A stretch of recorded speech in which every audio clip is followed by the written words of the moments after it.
안녕하세요. 변방 목사의 아침 묵상 2021년 3월 23일 화요일 아침입니다. 오늘은 마태복음 14장 22절로 33절 말씀을 통해서 바람이 분다 이런 제목으로 함께 말씀 묵상의 은혜를 나누겠습니다. 어제는 간판 시안을 최종 확정했습니다. 이제 시안 작업을 확정시키느라고 시간이 어제 많이 가서 간판을 설치하는 날짜가 좀 연기되어서 목요일 날 오후에나 설치하기로 했습니다. 예정보다 모든 게 이렇게 늦춰져 간다는 게 참 안타깝습니다. 아울러 미디어실 방음공사는 어제 완성하기로 했는데 유리 수치가 약간 착오가 있어서 다시 제작을 해야 하는 그런 어려움이 생겨서 수요일 날 다시 하기로 했습니다. 어느 것 하나 쉬운 일이 없습니다. 어느 것 하나 이렇게 여러 과정들을 거친다고 하는 사실을 보면서 참 쉽지 않다 그런 생각을 해봅니다. 그럼에도 여기까지 인도하신 우리 하나님 그 크심과 또 그 하나님의 크심에 감동해서 함께 하시는 모든 분들의 노고에 진심으로 감사와 찬양과 영광을 올려드리는 바입니다. 오늘은 미디어실에 들어가는 카메라와 스위처 그리고 장비를 알아보며 금주간 마무리를 향해서 나아가려고 합니다. 모든 공정이 금주간 잘 마무리될 수 있도록 겸손히 기도하게 됩니다. 화요일 오늘은 젊은 세대 사역자들과의 만남이 있습니다. 설렘 속에 이 젊은 세대들과 함께 뭘 할까? 아직 이 공사가 끝나지 않아서 사실은 그 설렘이 아직은 작습니다. 왜냐하면 공사를 마무리해야 하니까 말이죠. 그럼에도 불구하고 내 가슴은 행복해집니다. 4월 둘째 주에는 정식으로 코로나 상황을 봐가면서 결정돼야 되지만 시작을 하고 구체적인 행보를 그래서 이제 점검해야 합니다. 변화를 위한 여러 가지 조정, 점검, 또 구체적 변화들 이런 것들이 잘 준비되어져 가기를 소망합니다. 정말 주님의 지혜가 꼭 필요한 날입니다. 본문은 무리를 걸어가신 예수님의 모습을 보여주는 아주 유명한 장면입니다. 어떤 상황에서 예수님은 무리를 걸으셨고 또 그 무리를 걸으시면서 어떤 일이 벌어졌는지 오늘 본문은 그 상황을 이렇게 시작하고 있습니다. 22절 예수께서 즉시 제자들을 재촉하사 자기가 무리를 보내는 동안에 배를 타고 앞서 건너편으로 가게 하시고 요 장면 앞에 오병이어의 기적이 일어났고 요한복음을 참조해 보면 오병이어의 기적으로 많은 무리들이 예수님을 왕으로 옹립하려고 하는 그런 시도들이 일어났습니다.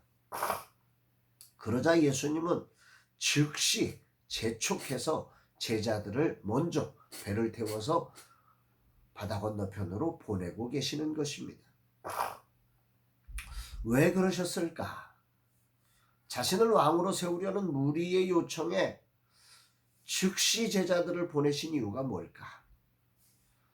유대인들은 로마를 무너뜨리고 다윗의 왕국을 회복할 메시아를 기다리고 있습니다. 그런데 예수님은 그들이 기다리던 메시아가 아닙니다.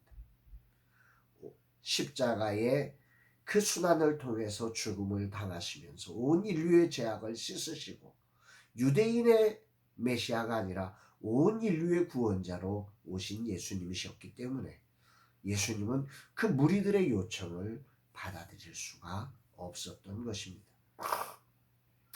그래 즉시 재촉해서 그 자리를 예수님의 제자들을 떠나보내는 그 예수님의 심정은 어떠했을까요? 이 제자들이 혹이라도 이런 것에 물들면 안 되니까. 이들이 걸어가야 할 길이 그런 길이 아니니까. 여기에 예수님의 간절한 제자들을 향한 소망이 담겨져 있는 몸짓이라는 것을 알게 됩니다.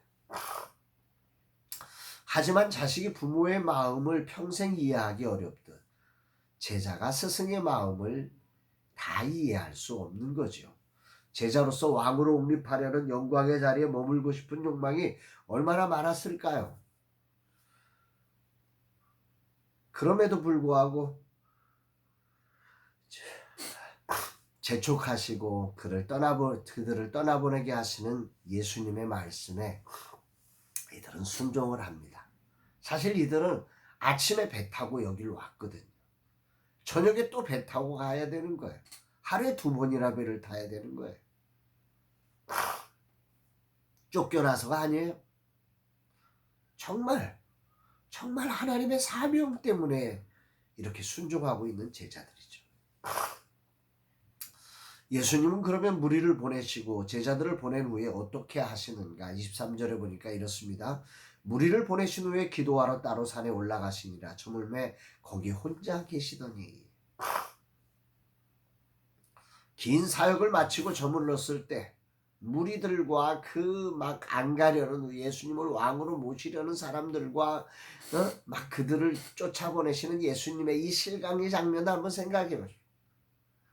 정말 많은 일이 벌어졌을 거예요. 그런 무리들을 다 보내고 광야니까 해가 좀 늦게 떨어질 거 아닙니까? 최소한 8시나 넘어 예수님은 지친 육체를 이끌고 산에 올라가십니다. 기도하러 산에 올라가셨어요. 그것도 홀로. 어떤 기도를 하셨을까? 왜 이 순간에 기도하셨을까? 얼마나 기도하셨을까? 본문을 통해 아는 것은 밤 4경, 즉 새벽 3시에서 6시 사이에 그 예수님이 제자들을 향해서 내려왔으니까 밤 8시쯤 올라갔다고 생각을 하면 8시에서 3시에서 6시 사이면 최소 7, 8시간을 예수님은 아마도 산 위에 계셨을 거다 짐작이 됩니다. 그 긴 시간 예수님은 기도하셨어요. 깊이 자신의 사명의 자리를 다시 한번 견고히 하고 이제 앞으로 나머지 시간들을 어떻게 아버지가 정해주신 그 길을 걸어갈 것인지를 기도하셨을 것입니다. 예수님이신데 말이죠.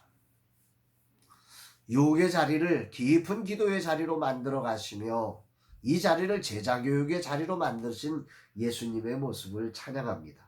아버지의 뜻, 사명의 길을 다시금 확인하고 이런 순간에 무엇을 해야 할지 주님은 아버지 앞에 엎드려 겸손히 기도하시는 모습을 배우게 되는 아침입니다.